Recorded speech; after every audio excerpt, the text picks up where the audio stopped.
박범계 법무부 장관이 취임 이후 처음으로 단행한 검찰 고위 간부 인사를 놓고 법무부와 대검찰청 사이 다시 긴장감이 커지고 있습니다. 대검찰청은 사실상 총장 패싱 인사가 다시 단행됐다 이런 불만이 가득하고요. 또 법무부는 원칙대로 했다는 입장을 보이고 있는데 취재기자 연결해서 좀 더 깊이 들어가 보겠습니다. 이종원 기자. 네, 대검찰청입니다. 네, 먼저 어제 발표된 인사 핵심 내용부터 정리해 볼까요? 네, 법무부는 어제 검사장 4명에 대한 전보 인사를 단행했습니다. 먼저 발표된 내용부터 정리해보면요. 법무검찰 내 핵심 요직이죠. 검찰 인사와 예산을 총괄하는 법무부 검찰국장이 교체됐습니다. 현 심재철 국장과 이정수 서울 남부지검장이 자리를 맞바꿨습니다. 대검 기획조정부장이 공석이었는데 조종태 춘천지검장이 보임됐고 춘천지검장 자리엔 김지용 서울고검 차장검사가 이동합니다. 이번 인사는 내일자로 단행됩니다. 네, 인사 폭이 크지 않다 보니까 대부분의 검사장이 유임됐다 이런 설명이죠. 네, 그렇습니다. 이번 인사를 앞두고서 가장 큰 관심은 이성윤 서울중앙지검장의 교체 여부였습니다. 이 지검장의 주례 보고가 서면으로 대체될 정도로 윤석열 총장과 불편한 관계를 이어왔기 때문인데요. 결국 유임됐습니다. 지난해 1월 보임된 이후 8월 인사에서도 유임됐었으니까 두 번째 유임입니다. 서울중앙지검은 굵직한 사건들이 집중되는 전국 최대 검찰청입니다. 한동훈 검사장 처분이 남은 채널A 사건, 또 이용구 법무부 차관의 택시기사 폭행 사건, 윤 총장 가족과 측근 관련 사건 등 앞으로도 계속 이 지검장이 지휘하게 됩니다. 반면 윤 총장의 핵심 측근이자 채널A 사건으로 법무연수원 연구위원으로 좌천됐던 한동훈 검사장의 일선 복귀는 다시 불발됐습니다. 네, 그러면 이번 인사에 대한 평가 해보겠습니다. 먼저 대검 측 입장 볼 텐데 윤 총장 의견 거의 무시됐다, 또 총장 패싱이다 이런 입장을 보이고 있죠.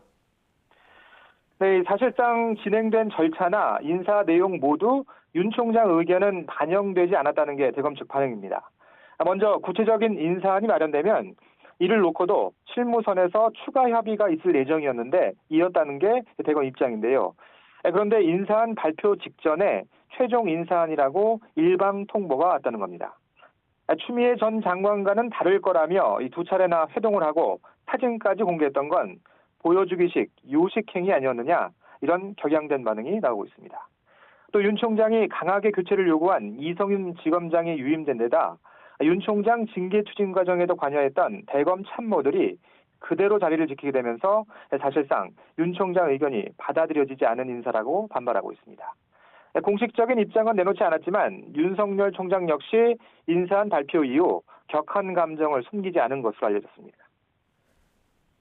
네, 이번 인사 전에 박범계 장관이 윤 총장을 두 차례나 만났습니다. 조금 전 언급한 대로 이 만남 사진을 법무부가 공개하기도 했는데요. 좋은 인사를 하겠다 이렇게 거듭 강조를 했는데 이번 인사 단행을 두고 법무부 어떤 입장입니까?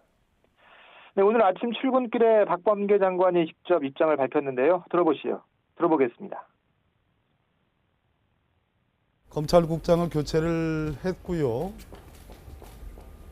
또 신임 검찰국장은 총장의 비서실장격인 기획조정부장을 했던 사람을 임명을 했고 패싱 이런 말은 좀 맞지 않지 않느냐. 지금 거론된 분들은 다 총장께 제가 직접 만났을 때 다 구두로 명확하게 말씀드렸습니다. 네, 일단 총장 패싱 아니라는 거죠. 구체적인 인사 내용에 대해서도 총장과 독대 과정에서 설명을 다 했다는 거고 또 윤 총장 의견도 일부 반영했다는 걸 강조하고 있습니다. 네, 일종의 진실 공방으로도 논란이 이어질 수 있는 상황 같은데요. 어쨌든 인사폭은 크지 않았습니다. 그 배경을 놓고 지금 뒷말이 나오고 있는데 이 내용 옆에서 지켜보고 또 취재한 이종원 기자 입장에서는 이번 인사 어떻게 해석을 하십니까? 네, 이번 인사 박범계 장관 입장에서 보면 일종의 절충안을 내놓았다고 봐야 할 겁니다. 앞서 박 장관 입장 들으신 대로 이성윤 지검장은 유임하면서도 상징성이 큰 검찰국장을 교체했죠. 특히 심재철 검찰국장은 이 대표적인 친여 성향으로 분류되고 윤 총장 징계 청구 과정에서 사실상 앞장섰다는 평가를 받았던 인물입니다. 또 정부를 겨냥한 원전 수사를 지휘하는 이두봉 대전지검장을 유임한 것도 같은 맥락에서 볼 수 있습니다. 신임 장관 취임으로 중폭 이상의 인사 규모가 예상됐지만 단 4명에 대한 전보에 그친 건 나름 고심 끝에 내놓은 결론으로 보이는데요. 일단 추미애 전 장관과 윤 총장 사이의 갈등으로 인한 검찰 안팎의 피로감이 상당한 상황에서 윤 총장과의 전면적인 갈등 구도는 피하겠다는 의도로 읽힙니다. 더구나 윤 총장의 임기는 오는 7월까지입니다.